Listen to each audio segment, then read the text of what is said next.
Right. Once again, welcome to our BIPS webinar series for the month of March 2025.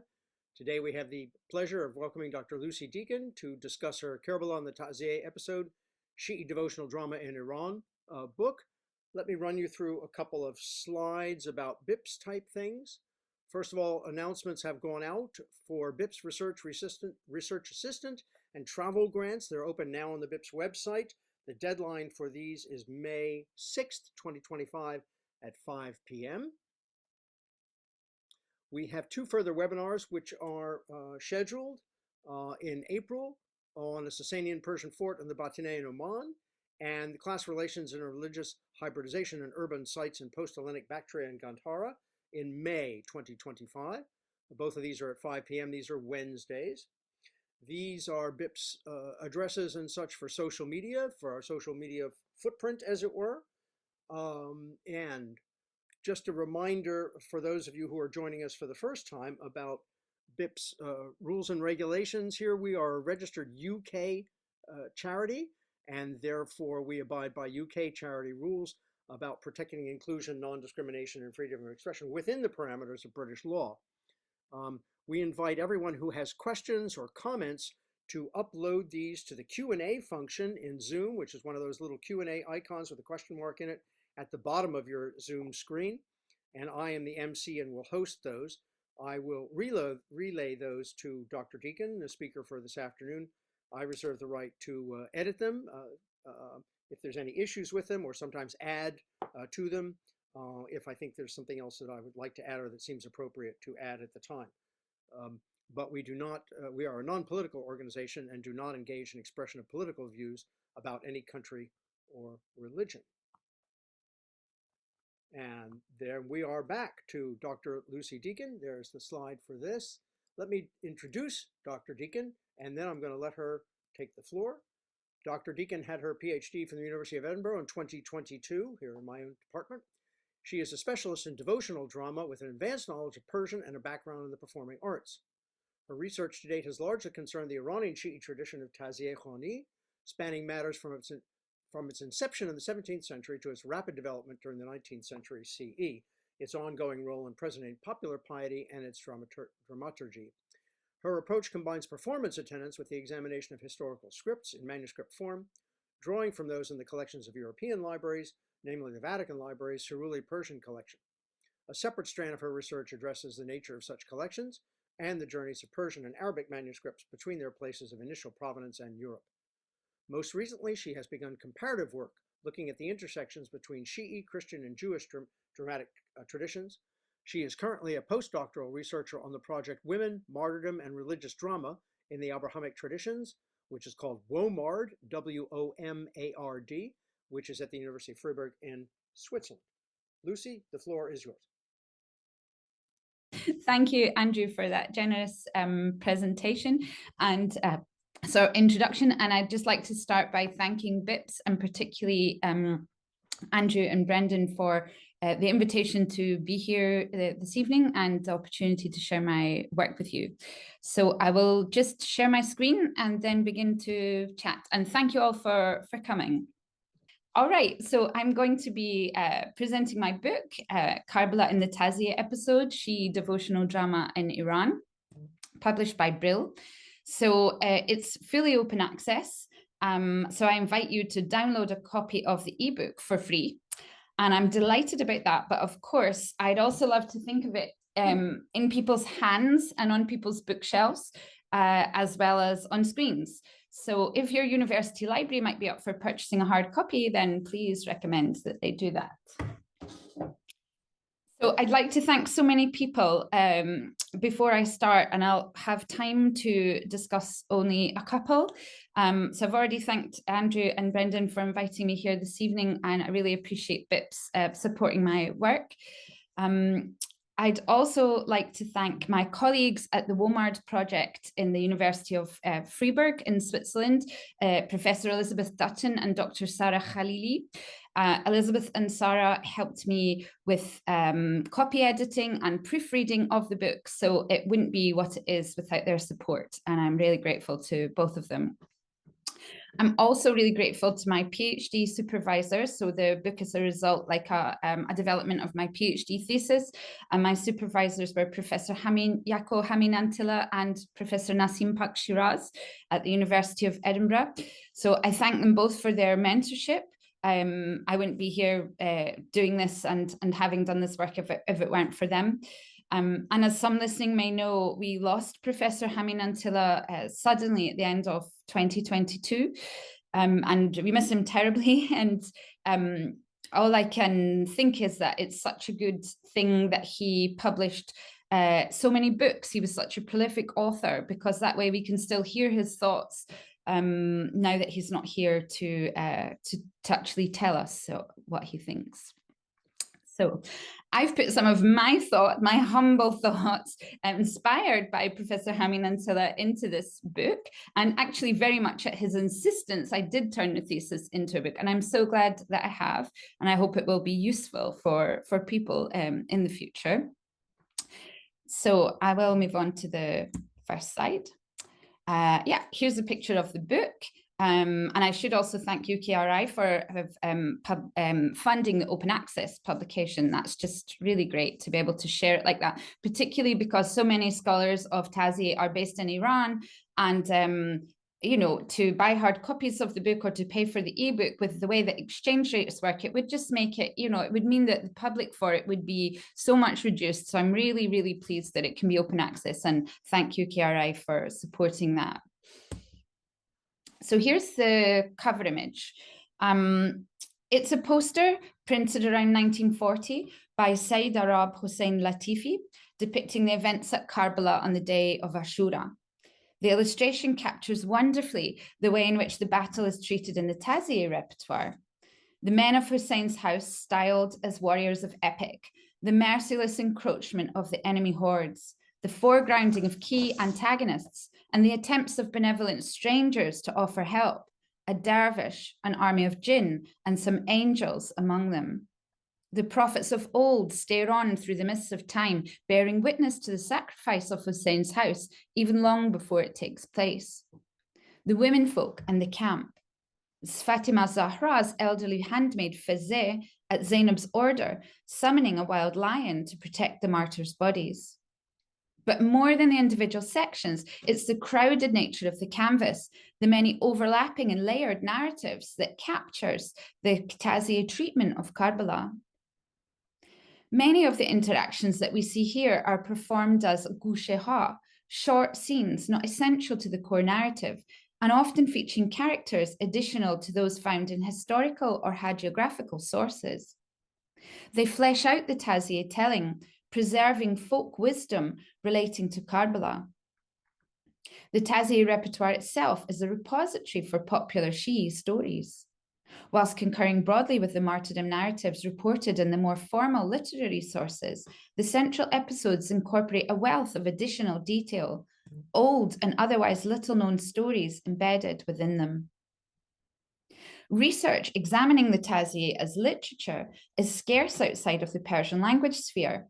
This book helps to remedy that just a little by presenting a literary analysis of 4 of the Taʿziyeh repertoire's central episodes: the martyrdom of Abbas, the martyrdom of Qasim, the martyrdom of Imam Hussein, and Bazar-e-Sham, the Damascus market.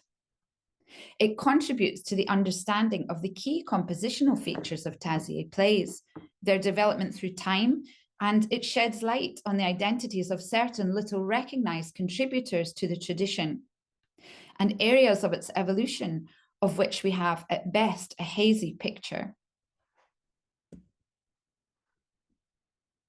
While I look at scripts, the assemblage of performers, audience, and performance space is ever present in my consideration of their contents, as are the questions of who has contributed to this tradition and how they've left their mark on it.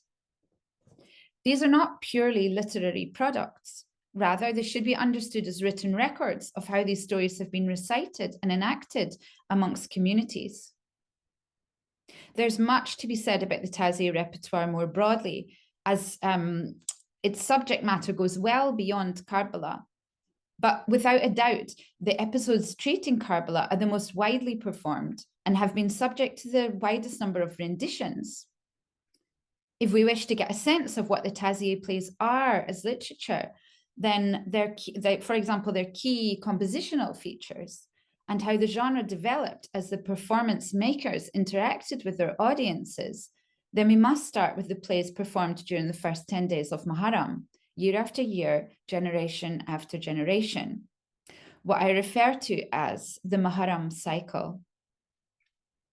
So I'll briefly say something about myself. And people often do ask, how did you get into this? Well, to cut a very long story short, before studying Arabic and Persian at the University of Edinburgh, I had a career as a circus performer. I trained at the Rogelio Rivel Circus Arts School in Barcelona and performed largely in continental Europe for over a decade, touring and working in both contemporary and traditional circus companies and with a variety of theatre companies. So circus is not a religious performance, but it does seek to deeply stir the emotions of its audience, and contemporary circus often transmits a narrative using performer-devised scenes. While I'm in no way suggesting a similarity between Taģziyeh and circus in terms of content, I do find my practical experience helpful when considering a folk performance form involving horses, children, fire, song, and music delivered in the open air, intended temporary structures and buildings designed for playing in the round, to audiences of all ages, often constituting an entire community and delivered by itinerant performers.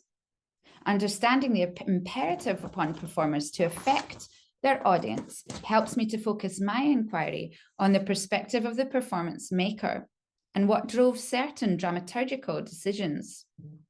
The devotional part is, of course, something else. So the book's first chapter looks at the history of the tradition and gives a fresh perspective on its inception and development until the end of the Qajar period. The second chapter focuses on the compositional features common to Taģziyeh plays, and then the next 4 chapters each examine one of the 4 aforementioned episodes. Each episode is subject to numerous variations.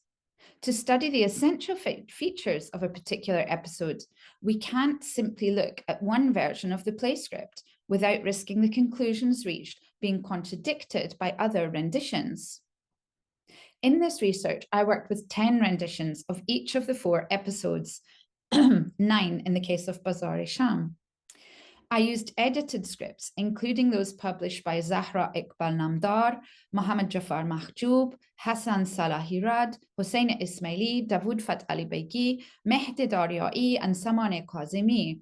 But I also include a large number of renditions in manuscript form, a couple from the BNF's Khodsko manuscript, and a large number from the Vatican Library's Chiruli Persian collection. In this literary analysis, I've consistently found evidence suggesting the strong influence of storytelling, Nagali, and in particular, Pardedari. Evidence that they influenced the Taģziyeh's content and form to an extent that goes well beyond what I've read elsewhere. The Pardedaran were dervishes who narrated episodes from the lives of the Ahl Bayt and the Battle of Karbala in coffee houses and marketplaces, but whose repertoire could include the stories of the Persian epics. I argue that their role in shaping the tradition should be further recognized, and that even their role in its early development needs further consideration. I also argue for further recognition of the role of women in shaping the tradition. So I'll now elaborate on a few key points: the tradition's inception and early development, the type scene as an example of my findings on composition, the argument for the influence of dervishes and Pardedari, how and why the repertoire's dramatic content reflects women's participation.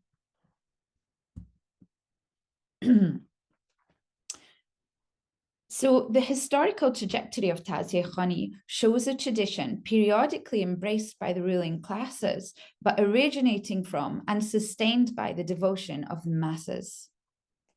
On the basis of new evidence that's come to light in the last decade, I call for revisiting the prevailing theory that Taẓiyeh tradition came into being in the mid-18th century. By new evidence, I refer to historical scripts dating to the early to mid and late 18th century, published by Davud Fat Ali Beghi and Mehdi Daryai. And I've recently seen images of further unpublished scripts dating to the late 18th century, belonging to the private collection of Bahman Kazemi. So we have a number of historical scripts dating to the 18th century. One of these dates to 1724. The others are post-1750, but show a degree of sophistication indicating that the era in which Taẓiyeh had become a scripted tradition was long past, pushing that back into the Safavid period.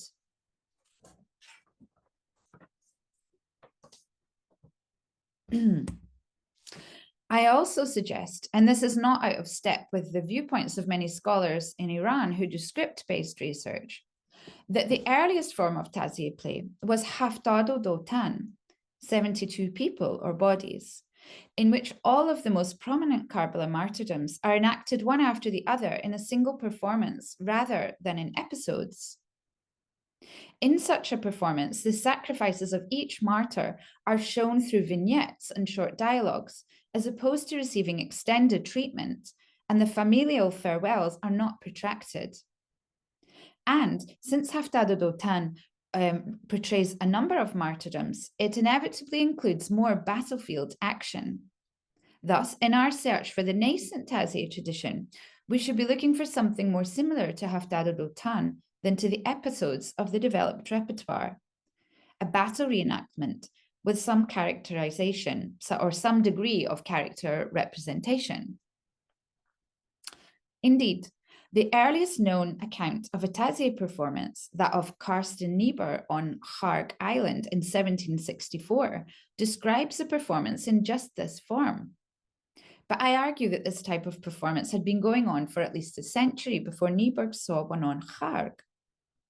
As evidence, I refer to an account describing Muharram in Isfahan of 1641 in a letter by Monsieur de Monteron, travel companion of the Bishop of Baghdad. It tells of a mock battle featuring roleplay and some limited dialogue, a proto-version, I argue, of Haftad Odotan. So, if Taẓiyeh performances existed during the Safavid period, why do we not find reference to them in the numerous Muharram accounts of foreign visitors to Safavid Iran? And why are they not mentioned in other forms of Persian literature of the period? Because Taẓiyeh was initially a practice of the common people, and that its early form, Haftado Dotan, the pitched battles, took place outside of urban centres. The foreign visitors, guests of the nobility, were taken to witness the lavish processions and commemorations in the cities, and had little to no idea of what was going on beyond their walls.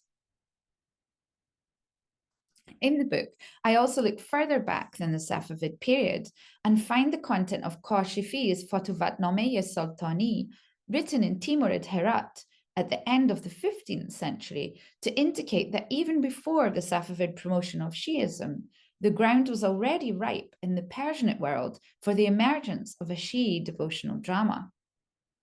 In Fotovatnameh Sultani, Kashifi discusses the merits of and correct code of practice for a wide range of occupations, revealing that a variety of performance forms were practiced professionally in Herat. He also devotes much attention to the Ahle Sukhan, the orators, and in doing so, he explicitly encourages the activities that will be fundamental to the birth of the Taẓiyeh tradition. Not only are the composition and recitation of narrative poetry venerating the Ahle Bayt highly commended, but he implies that rituals of remembrance for the martyrs should surpass the vocal and include acts of a physical nature. his attention to a subgroup of the Ahl Sukhan, the Saqayan, water carriers, is of particular interest. Kashifi praises the water bearers for their emulation of Abbas ibn Ali in his attempt to bring water for Hussein's camp from the Euphrates at Karbala, and invocation of his memory through repetition of his actions.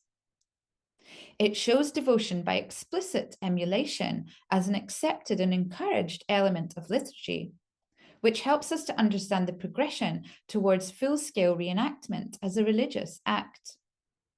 Interestingly, the water bearers in the Safavid era Muharram processions are said to have been from amongst the Qajar dervishes, the very same order whose offshoot, says Saleh Ajam, came to dedicate themselves to the storytelling tradition, Pardedari. While I've illustrated for you that the pitched battle is likely to have been the earliest form of large public Taʿziyeh performance, I'm arguing for the importance of the influence of storytellers on the tradition right from the outset, as it became a scripted, versified tradition during the mid to late Safavid periods. Let's move on to talking about composition. We'll be hearing more about the Qajar dervishes in a minute. The example of the type scene.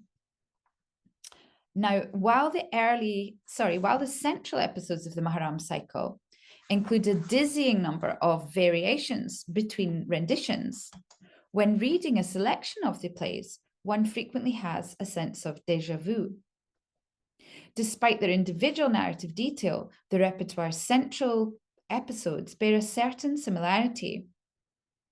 And the innovations that we observe in their content, while sometimes surprising, are often reminiscent of material from other areas of the cycle. Indeed, while specific details relating to a martyrdom at Karbala are usually traceable to information found in historical or hagiographical sources, the retelling of these incidents has been organized within the Taʿziyeh according to very particular conventions. On close examination, these prove to be compositional techniques typical of verbal art forms and literatures with a strong connection to them that are observed across a wide range of cultural contexts. Now, I'm not claiming that Taʿziyeh plays were composed and transmitted orally, nor do I suggest that the conventions I describe existed as a set of instructions followed by early composers. Rather, these compositional features are testament to the evolutionary path of the genre. Their adopting a certain shape in the Taʿziyeh context is likely to have been the result of the playing and replaying of these sacred stories. Of course, this and the other compositional phenomena that I identify, such as the floating scene or the martyrdom composition scheme, are not how Taʿziyeh composers and performers describe their own work. Their terms, including vogué, piche vogué, faqare, and gouché, are useful in discussing, these works and their sections, but unlike terms such as the type scene, they don't cover the repeating patterns that we see in the structure of the episodes and the recurrence of certain shorter scenarios that become evident when we zoom out and look at the features of the repertoire more globally. So I borrow the concept of the type scene to classify a compositional phenomenon observable in the Taʿziyeh. The type scene as a compositional feature was first identified by Walter Arend in 1933 in his endeavour to understand the repetition in the poems of Homer. Arend observed that particular scene types recurred and that they were structured according to set patterns.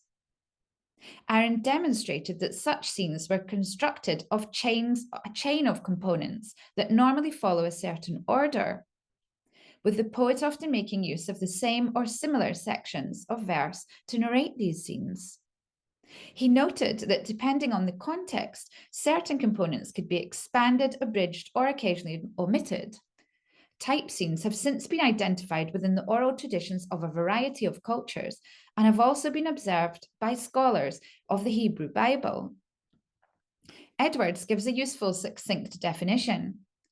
A type scene may be regarded as a recurrent block of narrative with an identifiable structure, such as a sacrifice, the reception of a guest, and the launching and beaching of a ship, or the donning of armor. In the context of the Taʿziyeh, I use the term to signify a recurrent scenario with a fixed set of components, normally featured in the same order and without necessary verbal correspondence. Further study would no doubt reveal more recurrent type scenes across the Taʿziyeh corpus. I identify 3.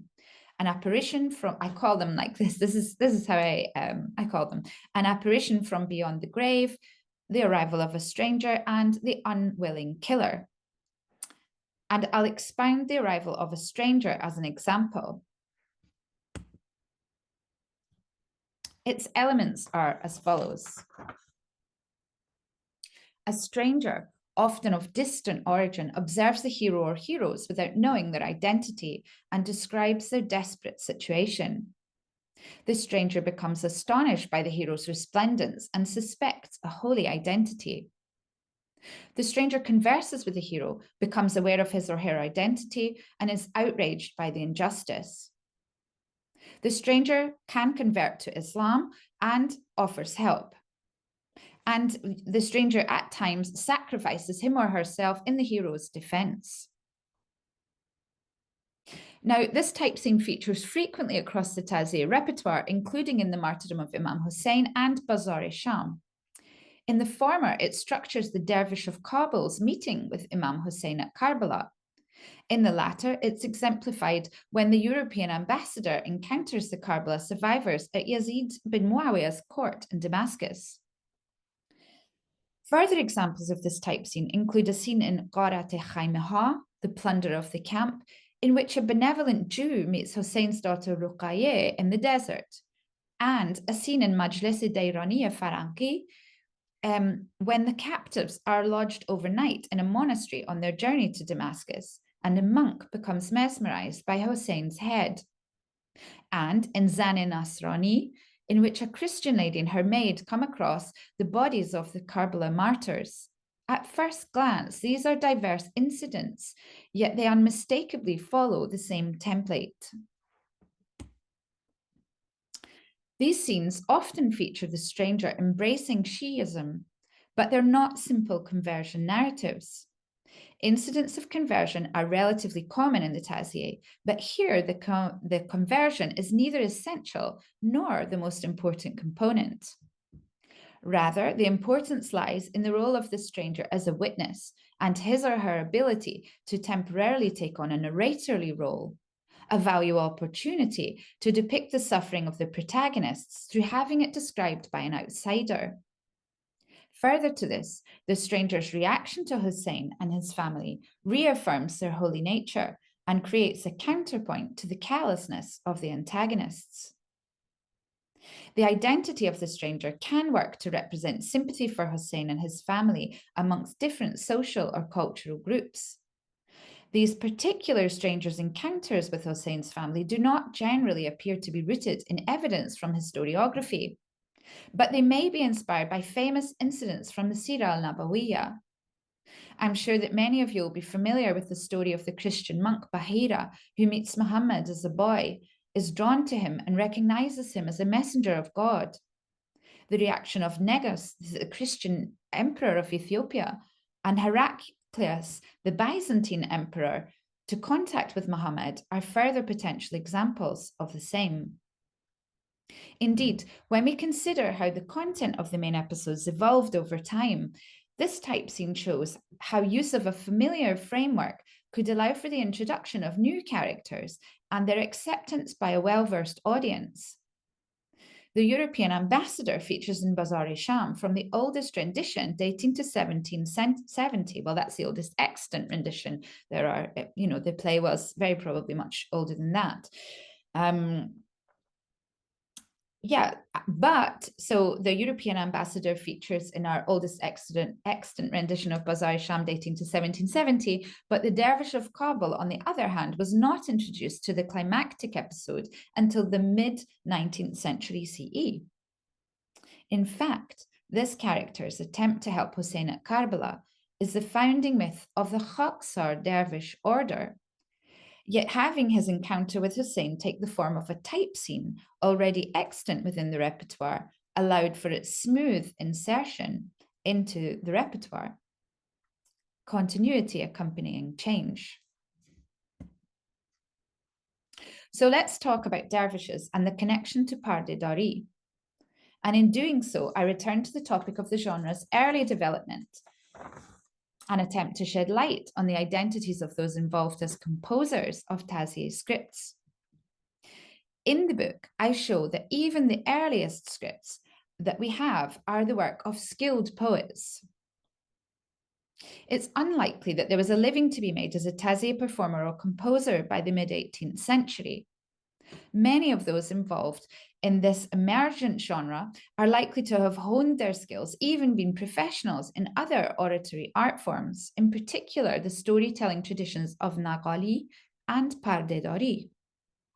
The compositional features of the plays, the characterization of Shi'ism's martyrs as heroes of epic, the shared narrative material, and a connection between the Taʿziyeh performers and the Ajam dervish order, major participants in the pardedari tradition, all support this thesis.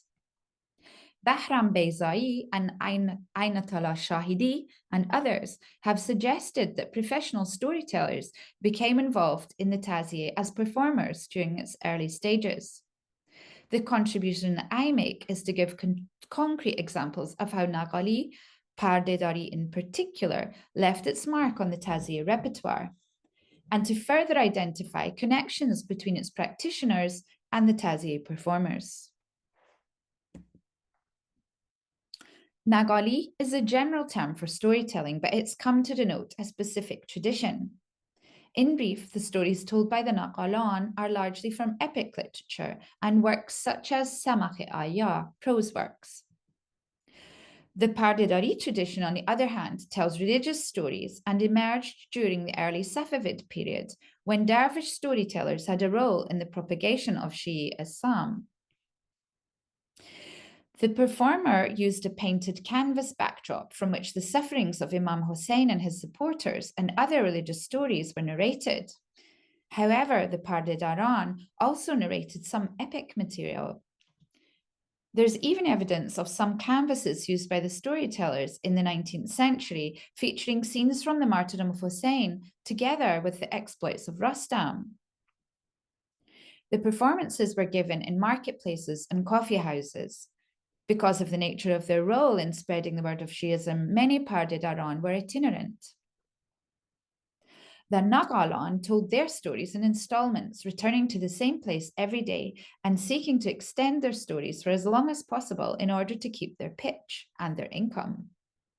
If indeed the Naqalan became involved in Taʿziyeh performances while the tradition was in its early stages, this will have influenced the plays of the repertoire, assuming episodic form. In both Nagali and Pardedari, the stories were told in a combination of prose and verse, with the Pardedaran also using song. Both included improvisation. In the Qajar period, the most professional storytellers were dervishes from Silsile-e Ajam, a branch of the Qajar order, and descendants of the proselytizing Shi'i Haidaris active during the Safavid period. In 1906, French diplomat Eugène Aubin describes the Ajam dervishes as agents of both rural religious edification and entertainment, the Rose-e-Khanan of the countryside, giving impromptu narrations of the tribulations of the Karbala martyrs from the foot of the minbar, eulogizing Ali in the bazaars, as well as telling stories from Iskandar-Nameh and Hamza-Nameh.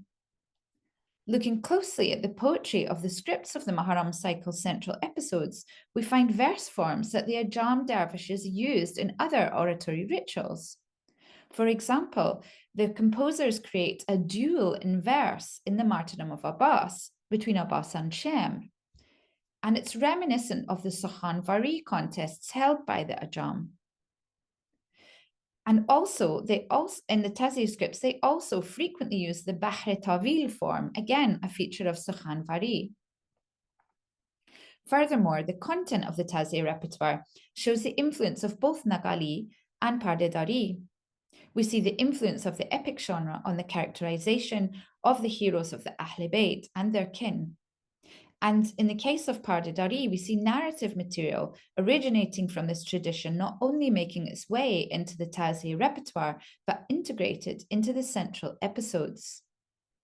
In fact, many of the Gushiha, the short stories woven into the main episodes that have content additional to the renditions of the narrative transmitted in historical and hagiographical sources, turn out to be stories told by the Pardedaran.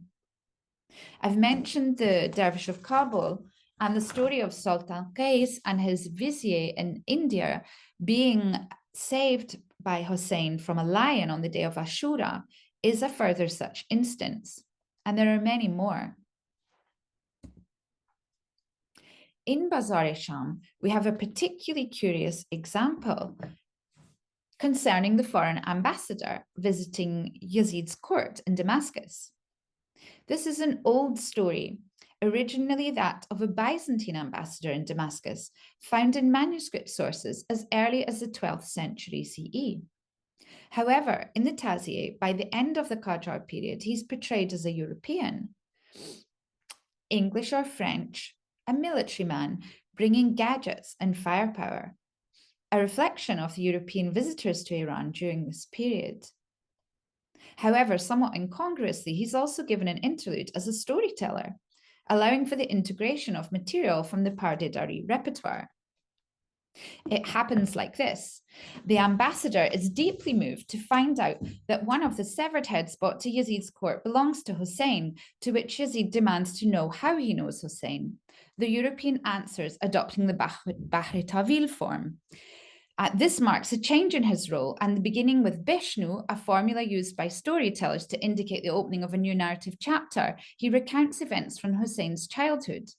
Whilst he initially features in the story that he tells, his own character is temporarily overtaken by his function as a bard. He tells of meeting Muhammad in Medina when sent as an envoy for Johanna Shah, a fictional King John. He describes Hussein as a resplendent child and Muhammad foretelling how he would be martyred at Karbala. He then narrates a series of stories that vary across renditions of the play, but all show Hussein as chosen by God, adored by Muhammad and the whole of creation. One of the commonly recited stories concerns a gazelle who gives her own fawn to Muhammad for Hussein. These are stories told by the Pardedaran. In fact, the story of the fawn exists as a separate Taẓiyeh episode among the Zand period collection and features the takhalus of the composer Nateg, who's said to have been a Sukhanvari participant, thus meaning that he belonged to the Ajam dervish order who practiced Pardedari. Further to which, the Qajar period, we have documentary evidence to show that the Taẓiyeh Khans and Roze Khans were part of Silsile Ajam's Fotovat circles. In addition to the clear connection between the people involved, the narrative content and verse and the very structure of the Taẓiyeh plays indicate a connection between this tradition and oral storytelling. So I'm going to skip on just slightly because I'm aware I'm running, speaking for 35 minutes. So I gave you the example of the type scene as a compositional phenomenon typical of oral art forms that we see shaping the Taẓiyeh. So one last point I want to make about women, but I will just say that we know that Roze Khani, in previous scholarship, there's been much talk about Roze Khani shaping the Taẓiyeh genre, but consideration of this new angle, the influence of dervishes who survived through their storytelling throughout the year, were often itinerant and were members of brotherhoods that had their own practices involving the composition of verse, both illuminates and challenges our conception of the Taẓiyeh tradition.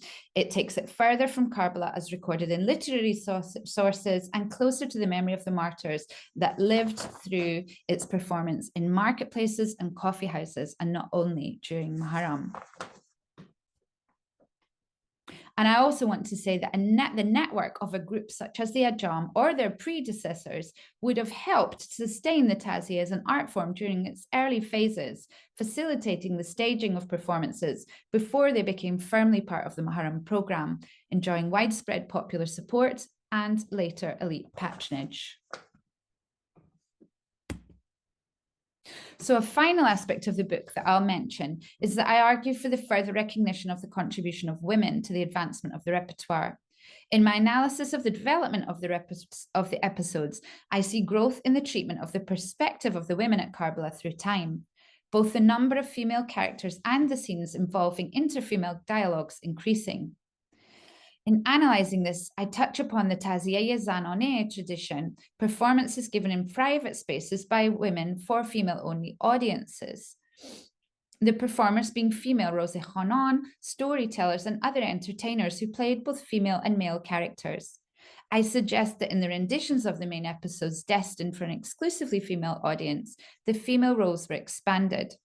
The extra compositional work was most likely done by the female players themselves. The new material that was developed in this context had the potential to feed back into the mainstream renditions of the episodes that played to a mixed audience. However, my main contention is that women influence the development of the repertoire through their participation en masse as dedicated audiences during the large public performances of the Qajar dynasty's reign, open to all genders. Across my analysis of the 4 plays, I show that many significant innovations in content, such as the addition of new characters and scenes, not of course all concerning women, took place between the 1840s and 1870s. This is during the period of more than half a century, famed as a time of great flourishing for Taẓiyeh between the end of Fath Ali Shah's reign and the death of Nasr ad-Din Shah, Qajar. The nature of the innovations in content that took place during this period are testament to the life of the tradition and its participants. Again, I'm going to skip forward. So one such important innovation is the addition of a poignant scene to the martyrdom of Qasim that contrasts Layla, mother of the recently martyred Ali Akbar, grieving over her son's body, with Qasim's mother as she prepares her son's wedding. By the 1870s, the plight of the bereaved mother had become the main lever through which the play incites lament. The dramatists treat her perspective intensively through long sections of inter-female dialogue. I argue that the foregrounding of these senior female characters aimed to increase the emotional participation of the female audience members, whose tears and effective responses were and still are important to the Taẓiyeh ritual as a whole. As the scene between the two mothers was extraneous to formal accounts of the events at Karbala, if it was important to the Taẓiyeh dramatists, it must have been important to their audience.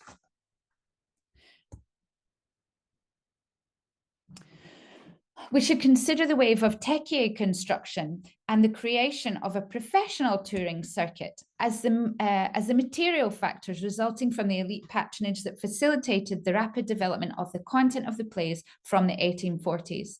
The construction wave saw the genre housed in the enclosed environment of the techiye. The performances became more stylized. What had once been pitched battles between riders in open spaces became equestrian choreographies confined to the sandy track around the Saku. Moreover, the relationship that the Taẓiyeh performers had with their audience intensified.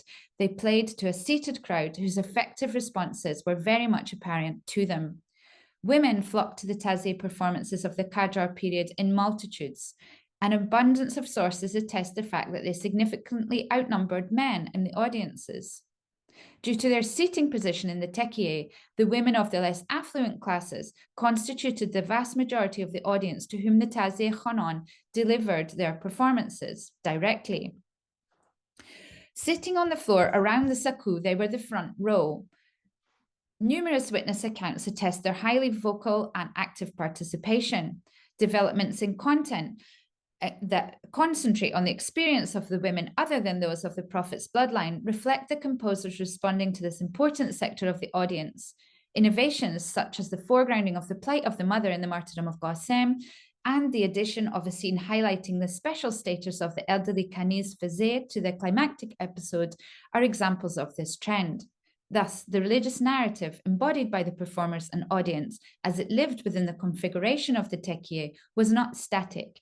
It grew to encompass those who participated in its retelling. Thank you. Lucy, that was terrific. Absolutely terrific. Thank you so very much. We have time for a few questions here. Can you direct members of the audience? Can you direct any questions via the Q&A function on Zoom, which is at the bottom of your screen, which is the thing that has a little question mark in it. I have a question here. Thank you for such a fascinating discussion, and congratulations on your new publication. Perhaps a bit more of an anthropological question. Could you talk a bit to your experiences in Iran researching the performances, and specifically what you observed regarding women's participation, representation, or agency in contemporary productions in Iran? Okay. Yeah, thank you, Nilu. Thank you so much for attending and for your question. Yeah, we tend not to. Yep, that's great. Go ahead. Yep. Off you go. Oh, sorry. Okay. So one thing to say is that I was welcomed extremely warmly by the audiences in Iran, and I'm really grateful for that. And I found that the audience for women was, I felt that the women were really taking their space in the Taḥziyeh. You know, it's a shared, they obviously have a seating area that's separate to that of the men, but they really are extremely comfortable there and really take their space. People set up kind of a big picnic and they're there for the whole day. And they also where, you know, maybe to an outsider, if you see a picture of like hundreds of people in chadors, it sort of looks quite serious, but actually they're having quite a lot of fun in the Taḥziyeh audience. And also people, to me, I wore a black chador because I was assuming that this was what I should do to show respect. And many women were telling me, oh, you don't need to worry about this, and we're just happy to have you here as a visitor. And I think that it's a space where women find quite a lot of agency, and I try to show that in the book. That and as I say, I think that women have affected the art form through their participation, and as an audience, that they're quite demanding. They're watching, they know the stories well, they know the plays well, and they are a sort of vocal and demanding audience. So I think that as a part of women's culture, perspective, the culture. Also of more conservative, pious women, it's a really positive part of their culture. Okay, terrific. Question here. Thank you for a wonderful talk. And the same person asks, are there stranger type scenes wherein the stranger responds to the imam either imperfectly or incorrectly? Imperfectly, meaning that badly, like, or steps outside of the mold of the type scene. Okay. Yep, I'm just going off the text. Yeah. Yeah. Inappropriately, possibly. I'm not sure. Well, I haven't.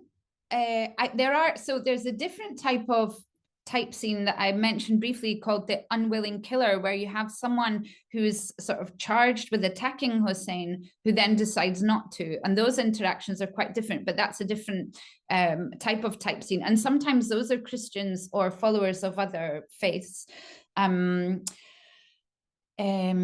Normally the type scene, when you come across one, certainly in the scripts, in performance, they might have improvised different things depending on occasion. But when I'm working with historical scripts, as soon as I come across one of these scenes, I know what's going to happen. I come across the first couple of elements of the scene and I'm like, okay, it's the arrival of a stranger. So I know what shape the interaction is going to take. And it doesn't matter the identity of that stranger, whether it's a Jew or a Christian or a foreigner of some other type or an outsider of some other type. I know the format that the interaction is going to take. And usually within the script, you'll find that all the elements are there. Now, the Taḥziyeh performances, when live, do include improvisation. So the performers may have made allusions to contemporary events that were taking place at the time of the performance that related somehow to that character. They may have used that character to do a certain aside and make reference to something else. Could I interrupt here, because you referenced the scripts and I know your work. So could you just say a little bit about the text that you were using very briefly, because we do have some other questioners. About the texts? About the scripts. You mentioned the scripts. Could you just Yes, unpack that just yes, a little bit, very of briefly? course. So yes, so as I mentioned in the talk, and as you'll find in the book as well, what I tried to do actually through the book is to direct people to where you can go if you want to find the scripts of these plays, because it's not obvious at first encounter. Many people know that the Ta଼ziyeh exists, but not many people know that you can go and read the plays as scripts. So in the book, there's extensive lists of the edited volumes of scripts, so the script collections, and also in my own research, I've worked quite extensively with manuscript versions of the scripts, particularly those held in European libraries, in order to somehow be useful to people who would find it more tricky to visit those libraries themselves. So I'm trying to bring fresh primary sources to the table through the book and through citing their content. Great. Okay. Excellent work. Thank you. I was wondering about state and Shi'i scholarly control over the Taẓiyeh text and performance in the late Safavid period. Yeah, well, we don't know. This is the thing. We don't know much about Taẓiyeh in the Safavid period. So up until recently, even if you go right now to Encyclopedia Iranica's page about Taẓiyeh, it would tell you that Taẓiyeh didn't exist in the Safavid period. So I'm trying to sort of push that with this book to say, yes, it did. It just wasn't something like a big royal event that we...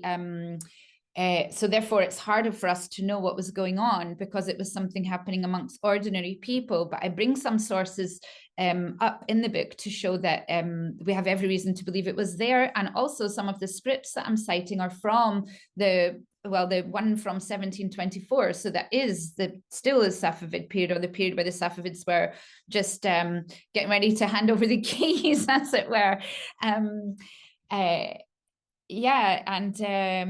So really, I don't think that the state were very involved in Taẓiyeh during the Safavid period. That would be the answer to your question. It was something that was evolving amongst the masses that was later patroned by the royals. Even from the Zand period, there's certainly royal patronage because we have incidents of big performances taking place in Shiraz, their capital. So they must have been, involved. They were sort of quite lavish. So so we don't, the Safavids weren't involved in patroning Taẓiyeh from a state perspective, as far as we know. Okay, terrific, thank you. There's a request here to see the slide that was shown before the storytellers of Pardé. It was delicate pinks and blue and yellow, and thank you for the talk. Oh, great, okay. Okay, so let me see what I can do here. I will attempt to share my screen again. Oh, no, I think I want to share this one. Is that okay if I share the screen again? Yep, that's working fine. Is that working fine? Okay. And I think it's this one. Delicate pinks and blue and yellow. This looks like it to me. I hope that's right. Yeah. Okay, so hold that one because the questioner wanted to see that. Is there any evidence of a period of decline in the number of performances during the time of the last Shah? Which last Shah? Well, I assume Mohammad Reza Pahlavi. Oh, yes. Absolutely.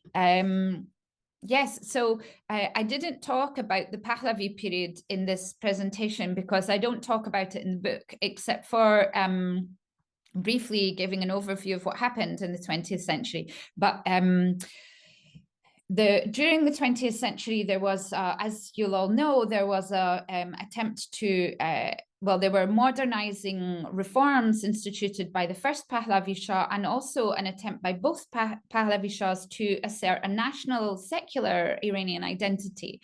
And as part of that move, Taẓiyeh was at a certain point in the late 1930s prohibited, along with other types of Muharram ritual. It was later allowed again under Mohammad Reza Shah, but it was restricted. So we have documentation to indicate that he kind of sometimes patroned it sporadically, but then prohibited it, would allow it to go on in some places at some times, but not always. And then an interesting thing that did happen is that performances were allowed, for example, at the Shiraz Arts Festival, where Taẓiyeh was packaged as a, I mean, okay, it was great that they presented it, and that's an important part of why we're all studying Taẓiyeh, some of us, because it was presented at the Shiraz Arts Festival and brought to the attention of international scholars. But with regards to the actual way that the plays were conducted, they were to a certain extent presented as an indigenous national performance form to an international audience. At the same time as their performance in Muharram was being prohibited, they were being presented as a national performance form to foreign theatre critics. So there was a bit of an ambivalent attitude towards Taẓiyeh amongst during the reign of the last Pahlavi Shah. Sure. We have time for a couple more questions. Yeah. Thank you for the fascinating talk. I very much enjoyed. We look forward to reading the book. Have you looked at the participation of children, boys and girls, in Taẓiyeh, in these Taẓiyeh commemorations? Yeah, it's a fascinating question. So I haven't looked at it specifically, but it would be an interesting research topic if you're interested in doing it. I don't know of anybody doing it. But what is important to say, and you may know already, that children participate as performers. And that's a very important part of the tradition, is that there are usually children on stage. Even live babies are used for the sacrifice of Ali Akbar, sort of shown being held up by Hussein before his baby is killed by an enemy arrow.